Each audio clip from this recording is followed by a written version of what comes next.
Hello, everybody, and welcome to Profiling Evil Reacts. You know, we've been so busy this week on the Lloyd Reese and David Yaramillo search, as well as day one and day two of Barry Morphew's preliminary hearing, that we frankly haven't taken any time to update you on Summer Wells. With recent comments made by Sheriff Ronnie Lawson, I thought we should chat. Is the sheriff moving this case from a missing persons investigation toward a criminal case? Let's examine the sheriff's comments.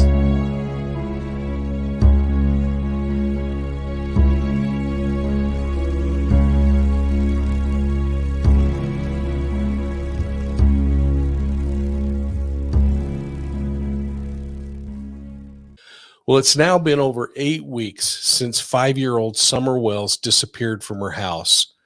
A massive coordinated search has been ongoing since day one in the case, and it's captured the attention of people from all around the world.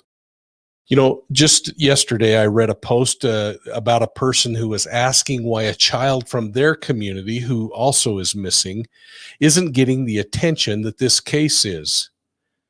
I mean, that's really an interesting question given the huge number of children who go missing each year. Why Summer Wells and not all of the other children? You know, unfortunately, many of the world's children are never reported to police when they disappear. And there really isn't a reliable way to determine how many there actually are. And taking it the next step and getting additional attention on social media is even harder. When a child is reported missing in the United States, their name is entered into the FBI's National Crime Information Center database. The numbers are staggering, folks. I mean, just last year, there were 365,000 reports of missing children filed. Now, that just is mind-blowing, isn't it? The number last year was actually down from the 421,000 plus reported in 2019. Personally, I don't trust the accuracy of the 2020 numbers. We've been in the middle of the coronavirus pandemic, and frankly, I think the lack of accountability that we would normally have by our schools and neighbors and houses of worship has really impacted the severity of this problem. I fear that the numbers are going to be much higher when we finally get a tally of what really happened.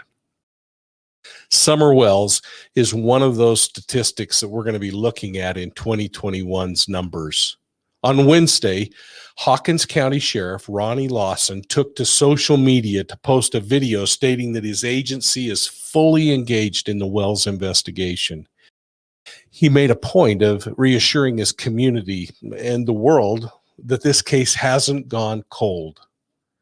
I'd be really interested in what the definition of cold is to the sheriff. Well, let's take a moment and listen to News Channel 11's report from today.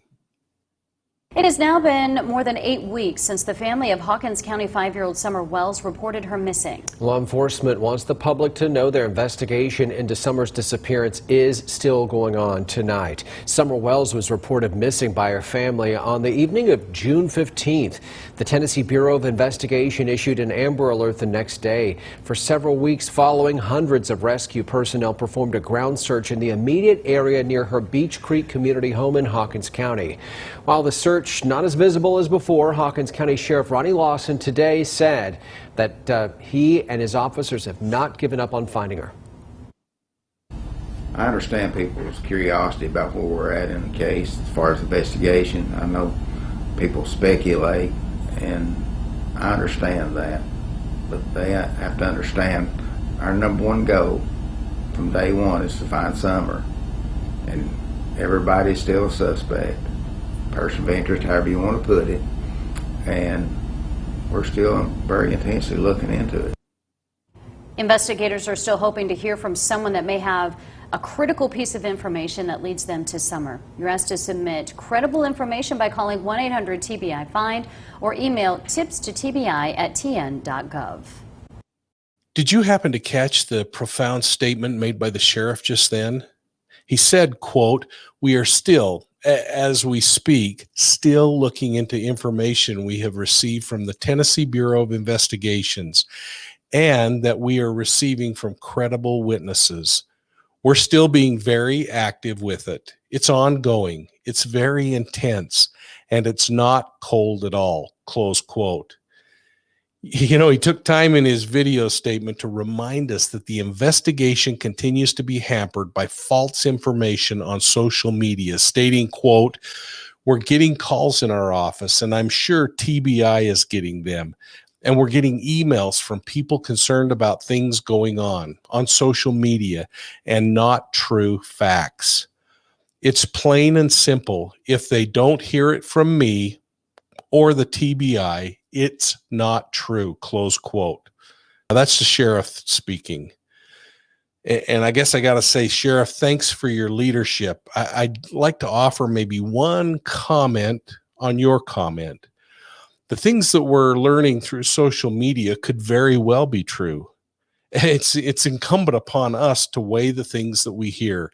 I would maybe slightly change the sheriff's comment to say something like this, quote, "If we don't hear it from the Hawkins County Sheriff's Office or the Tennessee Bureau of Investigation, it's not authoritative." But it still might actually be true. It's just not coming from an official and authoritative source, something that's proven and reliable. Now, that said, I really appreciate the sheriff taking time to reassure the public, you and me, that this investigation is very much active.